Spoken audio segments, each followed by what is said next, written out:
ఆనాడు పనిచేసినటువంటి కాంట్రాక్టర్లకి, ఆనాడు పనిచేసినటువంటి సర్పంచ్లకు, ఎంపీటీసీలకు, రిటైర్డ్ అయిన ఉద్యోగులకి నేను అడుగుతున్నా, నేను చెప్పకూడదు, బాగా ఇది అనిపిస్తుంది.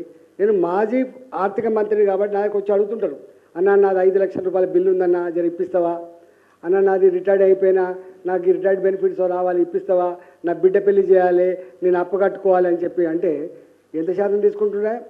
ఇవాళ ఫైనాన్స్ డిపార్ట్మెంట్లో 7 నుంచి 10% కమిషన్ లేకుండా ఒక్క బిల్లు కూడా బయటికి రాని చరిత్ర వాస్తవమా కాదా? ఇదేనా ఈ ప్రభుత్వం? ఉందా ఎప్పుడన్నా? నేను కూడా 5 ఏళ్ళు పనిచేసిన ఫైనాన్స్ డిపార్ట్మెంట్లో. ఎప్పుడైనా విన్నారా ఎప్పుడైనా?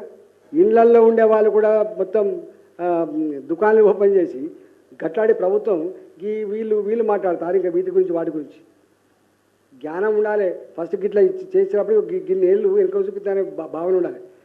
అంటే ద మోస్ట్ ఇన్ఎఫిషియంట్ గవర్నమెంట్, నేను 25 సంవత్సరాలున్న రాజకీయాల్లో, the most inefficient government, the most corrupt government, coordination లేని గవర్నమెంట్, సమన్వయం లేని గవర్నమెంట్, ఇక మళ్ళీ వత్తో రాదో దొరుకుతో అనే పద్ధతిలో దోచుకుంటున్న గవర్నమెంట్ ఏదైనా ఉందా అంటే ఈ గవర్నమెంట్ గుర్తుపెట్టుకో.